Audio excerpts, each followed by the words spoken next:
Bahia e Red Bull Bragantino entraram na disputa com o Cruzeiro por um jogador do São Paulo. O vídeo de hoje do canal do Nicola traz mais detalhes dessa história e fala também sobre a reforma no Morumbi, avaliada em R$1,5 bilhão.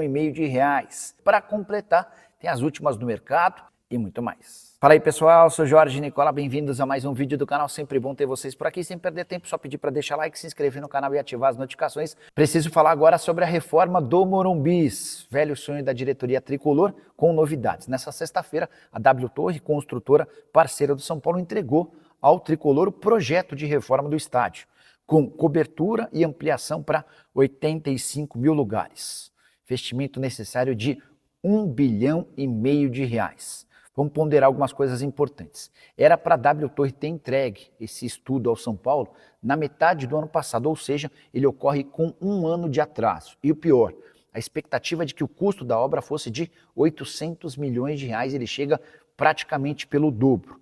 O projeto inclui a demolição do anel inferior, a extensão das cadeiras até a beira do campo, a instalação de camarotes, novos bares, restaurantes e até quartos de um hotel.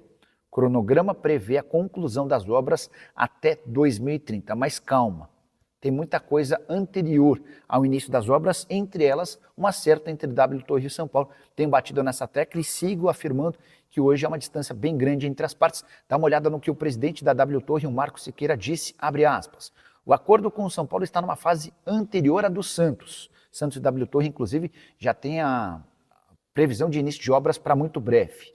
E o Marco Siqueira continua. Nós ainda vislumbramos mais um período de negociação sobre o modelo de negócio e a estrutura física com o São Paulo. São Paulo tem um grande estádio com muito potencial para receber eventos, mas precisamos estruturar uma equação correta. A pergunta que eu deixo para você é: quanto o São Paulo deveria abrir mão, por exemplo, do seu estádio, da agenda de shows, de ser o dono do próprio estádio para repassar todas essas condições à W Torre? Esse é um dos temas de debate entre as partes. Para contar que Lucas Ferreira, atacante do São Paulo, 19 anos de idade, é alvo do Cruzeiro e de outros dois clubes do país.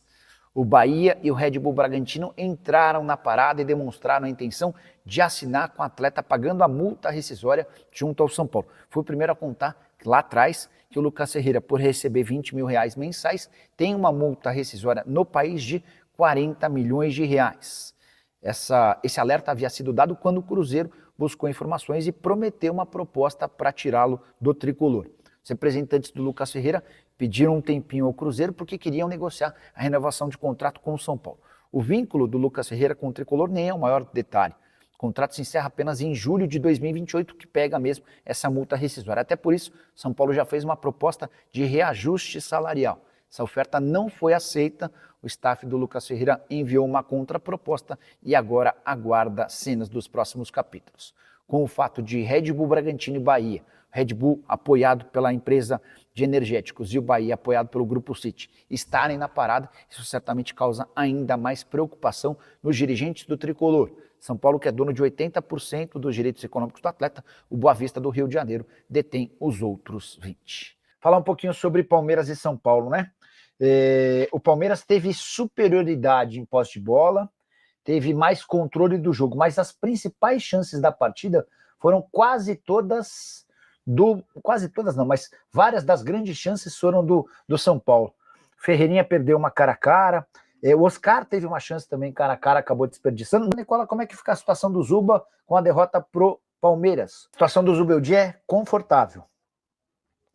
E eu estou falando isso depois de uma derrota. Eu vou explicar o motivo do conforto.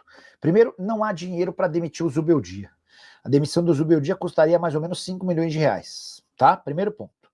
Segundo ponto, os dois nomes mais plausíveis para o São Paulo contratar seriam de Dorival Júnior, meio que uma unanimidade, já foi empregado no Corinthians, e Fernando Diniz, que era um nome defendido por dirigentes do CT, especialmente o cara dos Belmonte, mas rejeição em relação ao nome do Diniz foi tão grande que o São Paulo, algum tempo atrás, ainda durante o Paulista, precisou desistir da contratação desse cara. Então, diante desse cenário, mesmo com derrota e estando uma posição acima da zona do rebaixamento, não dá para dizer que o Zubeldia corre risco, tá?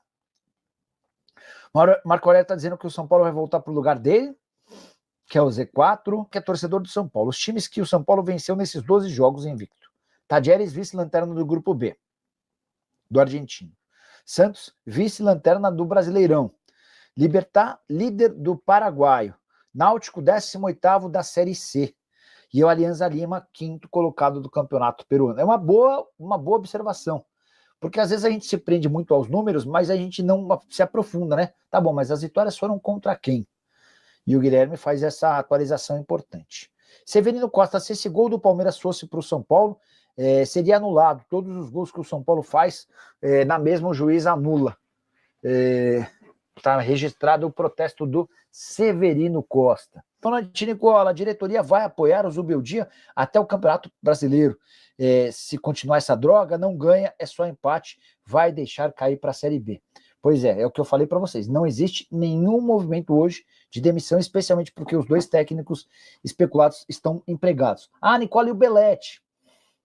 Jornal Marca não, foi o Sport da Espanha, contou na semana passada que o Belletti, depois de uma tríplice coroa, à frente do time sub-19 do Barcelona, estava cotado para assumir o São Paulo, mas não é real, tá? Posso contar para vocês que não tem fundamento essa história. Inclusive, a passagem do Belletti pelo sub-20 do São Paulo não foi bem avaliada.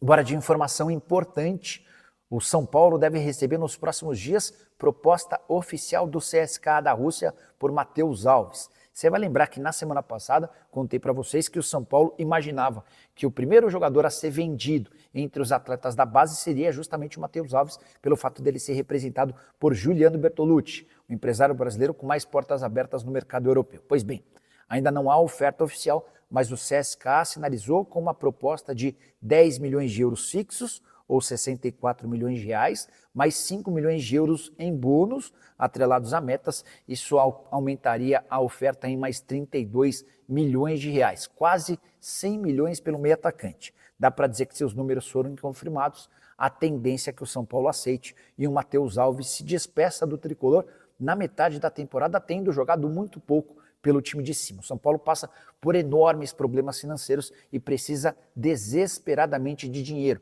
Essa grana ajudaria demais. Matheus Alves, que é meio atacante, renovou recentemente seu contrato até 2028 e vem deixando boa impressão. Hora de falar se existe alguma verdade na possibilidade de Evangelos Marinax, o magnata grego que negocia a parceria com a base do São Paulo, colocar na metade do ano no elenco profissional do tricolor o atacante paraguaio Ramon Sosa, jogador que pertence ao Nottingham Forest e foi especulado nos últimos dias como alvo do Palmeiras e do Flamengo. Essa possibilidade foi aventada nas últimas horas nas redes sociais e na mídia tricolor. Setoristas que cobrem o São Paulo aventam a chance de o São Paulo, com a ajuda do Marinax, ganhar um reforço importante. Só para você entender, Ramon Sosa havia sido comprado pelo Nottingham Forest na temporada passada por 12 milhões de euros, junto ao Tajeres. Hoje ele está avaliado em 13 milhões de euros. Antes de gravar o vídeo, fui checar para saber se o São Paulo discute qualquer possibilidade de parceria com o Marinax em relação a repatriar atletas que não vão tão bem no Nottingham Forest. A tendência é que o Forest empreste ou negocie em definitivo Ramon Sosa.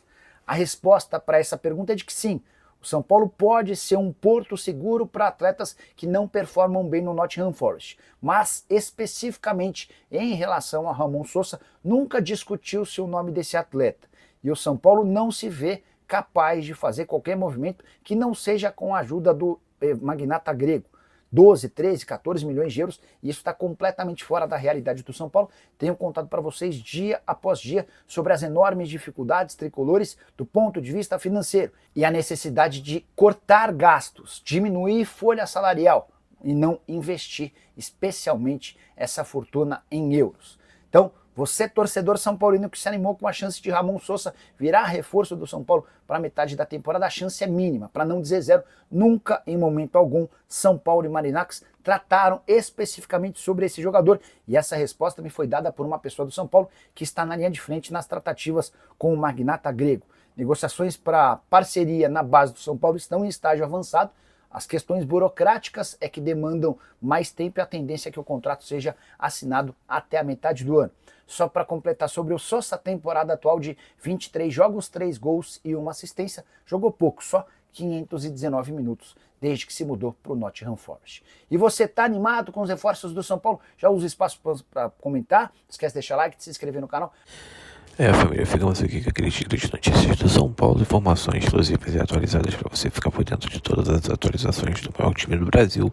Chega aqui, deixa aquele like, inscreva-se no canal, ativa o sininho. Um grande abraço, até o próximo vídeo, fui!